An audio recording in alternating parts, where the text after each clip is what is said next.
Hey, it's Cody. Welcome back. And as you probably know, we've been exploring minimalism for the last 30 days. In this video, I'm going to share with you kind of what I've learned over the last 30 days, cover some things that we've went over in previous videos. So if you're not caught up, feel free to just watch this to the end and then you can go back and catch up on the old episodes of exploring minimalism. I'm also going to share with you some books that have been recommended to me or that I've personally read that talk about minimalism, as well as a few of my favorite minimalists to follow. So first up, how to get started. Well, kind of like most things in life, you just gotta start. Okay. Do it. Make it simple, like I did. Choose one item per day for the 30-day challenge. And before long, you're going to get to day 3 or day 4, find that junk drawer, find that place in the closet to where you actually fill up the entire bag full of stuff that one day. You'll get on a roll, the snowball will start to form, and you will just keep going from there. Another option is do it with a friend. So it's been really fun over these past 30 days that of everybody that's doing it live to be getting messages back or pictures of things that people are donating or getting rid of. It just makes it that much more enjoyable, but also a competition. Find a friend and either see who can get rid of the most stuff over the next 30 days or do the Minimalist challenge, who we'll talk about a little later. But they have a challenge that each day you get rid of one more item. So by the time you get to day 15, you're choosing 15 items from your home. Day 29, day 30, you're getting that many items each day.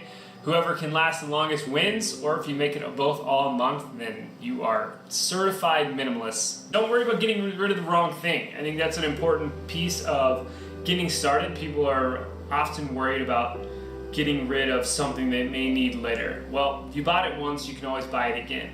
More than likely, you're probably going to get rid of it, forget that you ever had it, and live life on. Especially if it's an item that you're questioning. If you haven't used it in the last 90 days, outside of seasonal wear, such as like a winter jacket, you're probably not going to use it. I'm feeling a little under the weather today, so that's why I'm having the tea, okay, pause, tea time. Something else to keep in mind in how to become a minimalist within 30 days is read some books, study up, learn more about it. You'll realize that there's no set path or set checklist to becoming a minimalist, but it's going to look a little different for everyone.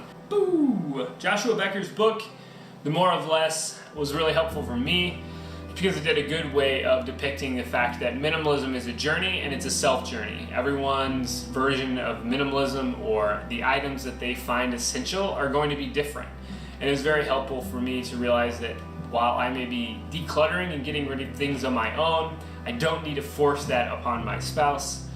Sarah would not appreciate that, and it's just not the correct way to go. Another fantastic book that I've heard of by the Minimalists, Joshua Fields Milburn, as well as Ryan Nicodemus, is Everything That Remains. It's high on my list. I've heard nothing but really good things about it from blog posts and forums that I've read about minimalism or other minimalists that I'm going to mention later, but apparently it's a great read and really thought-provoking in terms of simplifying your life or choosing to live more intentionally. And the last book that I would suggest that I've heard nothing but good things about is the life-changing manga of Tidying Up by Marie Kongo.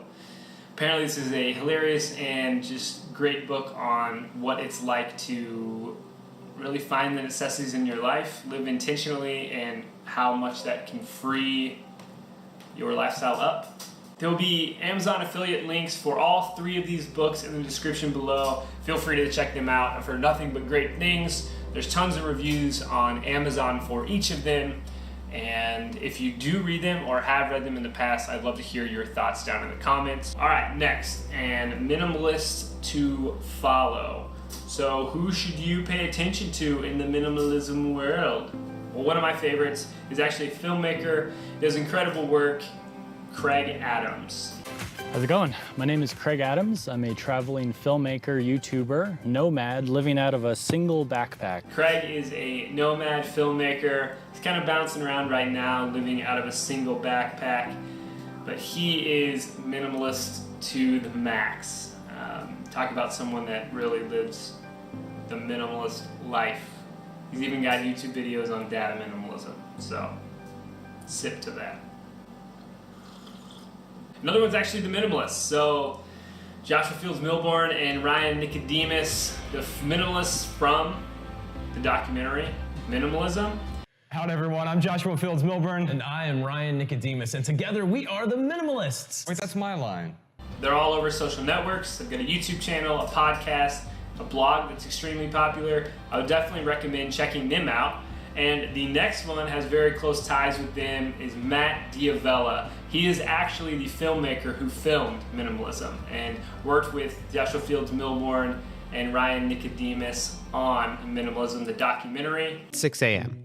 I've trained myself to wake up at the same time every day, so I have no need for an alarm clock. My name's Matt, and this is a day in the life of a minimalist.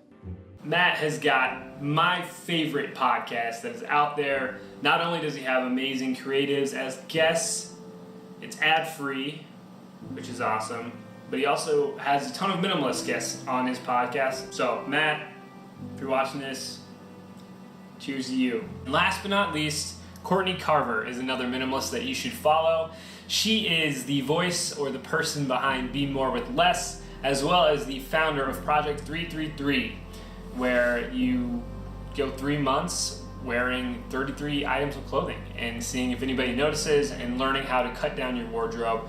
She's a great female minimalist and does an amazing job of talking about intentional life as a woman and how to be a minimalist as a female in today's world. I've learned a lot about minimalism over the last 30 days. While I would not say that I myself am a minimalist yet, and I say yet because I am on my way, I think that minimalism is probably in my future and here to stay. I'm happy that I've done this experiment. I hope that you are also happy that you did this experiment.